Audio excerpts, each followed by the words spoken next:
بسم اللہ الرحمن الرحیم۔ السلام علیکم ورحمۃ اللہ وبرکاتہ۔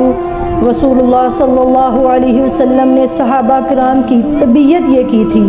ابو درداء اسلمی رضی اللہ تعالی عنہ ایک سرید کا پیالہ بناتے صبح اور ایک شام کو، اور یہ سرید کا پیالہ جو تیار کرتے وہ اپنے لیے نہیں بلکہ انہوں نے یہ طے کیا ہوا تھا کہ صبح اور شام یتیموں، مسکینوں اور بیواؤں کے لیے میں نے یہ پیالے تیار کرنے ہیں، اور اللہ ذوالجلال والاکرام انہیں اتنا ہی زیادہ عطا کرتے۔ سبحان اللہ۔ اور یہ بھی اللہ ذوالجلال والاکرام کے ساتھ ایک نفع بخش تجارت ہے، جس کو کرتے ہوئے ڈرتے تو بہت ہیں، لیکن جو کرتے ہیں ان سے پھر سنبھالا نہیں جاتا، اللہ اتنا عطا فرما دیتے ہیں۔ سبحان اللہ۔ محمود بن مہران رحمہ اللہ، جب انہوں نے دیکھا کہ ان کے ماموں خرچ ہی کرتے رہتے ہیں، کبھی اس کو کبھی اس کو، تو کہتے ہیں ماموں جان آپ کا گزارا کیسے ہوتا ہے، ہر وقت خرچ کرتے رہتے ہیں؟ تو ماموں نے جواب دیا، بیٹا جتنا بھی خرچ کرتا ہوں اللہ پھر اور زیادہ دے دیتے ہیں۔ کہا اچھا؟ ابھی کیونکہ بچے تھے اس لیے بات کو سن کر انہوں نے جو کچھ پاکٹ منی جمع ہوئی سب اللہ کی راہ میں خرچ کر دی۔ سبحان اللہ۔ ایک دن گزرا، 2 دن گزرے، 3 دن گزرے، تو پھر کہنے لگے بچے جو تھے اس لیے کہ ماموں جان مجھے تو ابھی تک کچھ نہیں ملا۔ تو انہوں نے کہا بیٹا اللہ کو آزماتے نہیں، یقین کرتے ہیں اللہ پہ تو پھر اللہ عطا فرماتے ہیں، اور کبھی تو وہاں سے سبب لگاتا ہے اللہ کہ بندے کو پتہ بھی نہیں چلتا کہ یہ سب کیوں مل رہا ہے، کہاں سے اور کیسے مل رہا ہے۔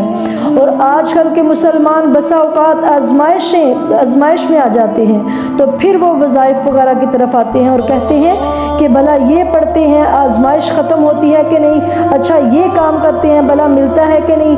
پہلے لوگوں کو اللہ تعالیٰ نے یہ کمالات دیے تھے کہ انہیں یقین ہوتا تھا اللہ پہ، اللہ کو آزماتے نہیں تھے، جو کہ سخت ناپسندیدہ ہے اللہ کو، اور زہد تھا ان میں کہ، اور حدیث نبی صلی اللہ علیہ وسلم بھی ہے کہ قیامت کے قریب جو لوگ ہلاک ہوں گے وہ بخل کی وجہ سے، کنجوسی کی وجہ سے اور لمبی امیدیں لگائے بیٹھے ہوں گے، تو اس وجہ سے وہ ہلاک ہوں گے کہ چلو پھر صدقہ کر دیں گے، پھر کر لیں گے۔ قرآن مجید میں کتنی خوبصورتی سے کیا کہتے ہیں کہ نقشے کو پیش کیا گیا ہے کہ اے ایمان کا دعویٰ کرنے والوں، تمہارے مال، تمہاری اولادیں تمہیں اللہ کے ذکر سے غافل نہ کر دیں۔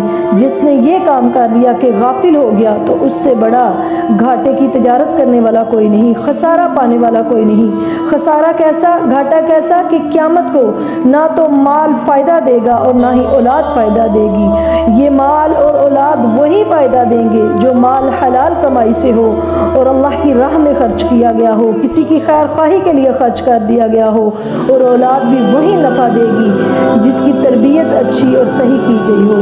مین جو بات ہے آج کے ٹاپک میں وہ یہی ہے کہ آپ کے پاس اگر تھوڑا ہے تو اس میں بھی لازماً اللہ کی راہ میں خرچ کریں، زیادہ کی چکر میں نہ رہیں کہ جب زیادہ ہوگا تو پھر کروں گا، کیونکہ تھوڑے سے دیں گے تو انشاءاللہ تعالیٰ اللہ خیر و برکت کرے گا اور وہ زیادہ ہوگا۔